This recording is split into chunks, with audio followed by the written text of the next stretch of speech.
ईमानदार किसान रामू। बहुत समय पहले की बात है। उत्तर भारत के एक छोटे से गांव में एक गरीब किसान रहता था। उसका नाम था रामू। रामू के पास थोड़ी सी जमीन थी। उस जमीन पर वह मेहनत से खेती करता था। उसका परिवार भी छोटा था। पत्नी सीता, बेटा गुड्डू और बेटी पिंकी। रामू सीधा, सच्चा, ईमानदार और मेहनती इंसान था। वह कभी किसी का बुरा नहीं करता था। भगवान पर उसका बहुत विश्वास था। गांव में 30 से 40 परिवार रहते थे। अधिकांश लोग किसान थे। कुछ के पास बड़ी जमीन थी तो कुछ के पास बहुत कम। सबसे अमीर व्यक्ति था गांव का जमींदार। ठाकुर साहब के पास सैकड़ों बीघे जमीन थी। वह लोगों को ऊंचे ब्याज पर कर्ज देता था। गरीब किसान उससे कर्ज तो ले लेते, लेकिन ब्याज इतना अधिक होता कि धीरे धीरे वे अपनी जमीन भी गंवा बैठते। रामू ने कभी ठाकुर से कर्ज नहीं लिया था। वह हमेशा यही सोचता, कम में गुजारा कर लूंगा, मगर कर्ज में नहीं फंसूंगा। दुर्भाग्य की मार एक साल गांव में बहुत बुरा सूखा पड़ा। बादल आए मगर बारिश नहीं हुई। रामू के खेत सूख गए। मेहनत पर पानी फिर गया। घर में जो थोड़ी बची कुची फसल थी उससे कुछ महीने ही गुजारा हो सका। धीरे धीरे घर में अनाज खत्म हो गया। बच्चे भूख से रोने लगे। सीता बोली, अब क्या करें जी, बच्चे भूख से बेहाल हैं, कुछ तो उपाय करना पड़ेगा। रामू के मन में बहुत उधेड़ बुन चल रही थी। आखिर एक दिन मजबूरी में वह ठाकुर साहब के पास गया। रामू ने ठाकुर के सामने सिर झुकाकर कहा, ठाकुर साहब, इस बार फसल चौपट हो गई। घर में खाने को कुछ नहीं है। कृपा करके कुछ उधार दे दीजिए। मैं अगली फसल में ब्याज समेत चुका दूंगा। ठाकुर मन ही मन मुस्कराया। अब ये भी मेरे जाल में फंस गया। वह ऊंचे स्वर में बोला, ठीक है रामू, मैं तुझे 500 दे देता हूँ, मगर याद रहे हर महीने ब्याज देना होगा, और यदि समय पर पूरा कर्ज नहीं चुका पाया तो तेरी जमीन मेरी हो जाएगी। रामू ने कांपते हुए कहा, ठाकुर साहब, मैं ईमान से आपका कर्ज चुकाऊंगा, बस अभी बच्चों के लिए कुछ इंतजाम करना जरूरी है। ठाकुर ने पैसे दिए। रामू ने अपने मन में ठान लिया कि इस बार इतनी मेहनत करेगा कि सारा कर्ज चुका देगा। बदलता वक्त रामू ने दिन रात खेत में काम करना शुरू कर दिया। जब बारिश के दिन आए तो भगवान ने उसकी पुकार सुन ली। इस बार अच्छी बारिश हुई।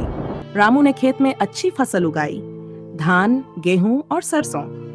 इस बार वह अकेला काम नहीं कर रहा था। गांव के दूसरे किसान भी उसकी मेहनत देखकर प्रेरित हुए। रामू ने कहा, भाइयों, मेहनत से ही बुरे दिन दूर होते हैं।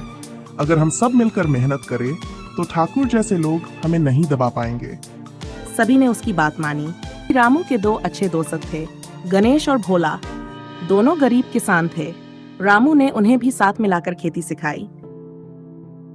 उसने बताया कि कैसे फसल को सही समय पर काटना है, कैसे बीज डालने हैं और किस समय खाद देनी है। रामू के खेतों में इस बार सोने जैसी फसल लहलहा उठी। सीता भी बच्चों के साथ खेतों में काम में हाथ बटाती थी। गुड्डू और पिंकी अब खुश थे कि उनके घर में अनाज आएगा। फसल कट गई। अनाज से घर के गोदाम भर गए। रामू ने सबसे पहले ठाकुर साहब का कर्ज चुकाने का निश्चय किया। उसने अनाज बेचकर पैसे इकट्ठे किए और ठाकुर के हवेली पहुंचा। ठाकुर साहब, ये लीजिए आपके 500 रुपए और ब्याज के पैसे भी। रामू के हाथ में चमचमाते सिक्के देखकर ठाकुर को आश्चर्य हुआ।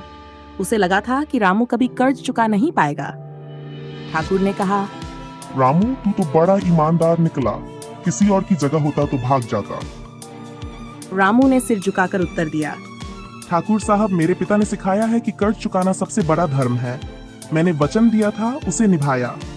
ठाकुर पहली बार लज्जित हुआ। रामू के ईमान ने उसे सोचने पर मजबूर कर दिया। रामू की ईमानदारी की चर्चा पूरे गांव में फैल गई। मुखिया हरिदास जी ने सभा बुलाई।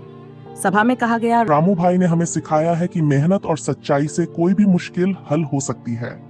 अब से गांव में कोई भी किसान ऊंचे ब्याज पर कर्ज नहीं लेगा।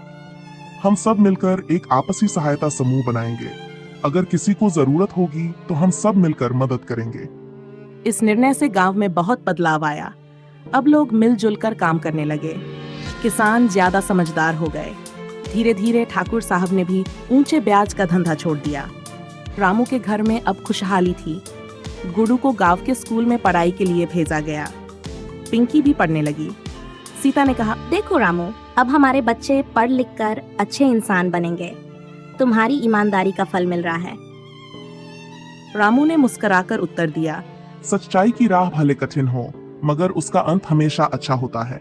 इस कहानी से हमें यह सीखने को मिलता है, ईमानदारी सबसे बड़ी पूंजी है। मेहनत और धैर्य से हर कठिनाई दूर की जा सकती है। लालच और बेईमानी का अंत बुरा होता है। समूह में एकता हो तो कोई भी ताकत हमें दबा नहीं सकती। सच्चाई के रास्ते पर चलना कठिन हो सकता है, लेकिन फल मीठा ही होता है। नमस्ते दोस्तों, आपको ये कहानी कैसी लगी? अगर आपको थोड़ी सी भी अच्छी लगी हो तो इस वीडियो को एक लाइक और एक प्यारा सा कमेंट जरूर करें। साथ ही अपने दोस्तों के साथ शेयर करना न भूलें और हमारे चैनल को सब्सक्राइब जरूर करें। साथ में बेल आइकन भी दबाएं ताकि हमारे नए वीडियो आप तक सबसे पहले पहुंच सकें। धन्यवाद।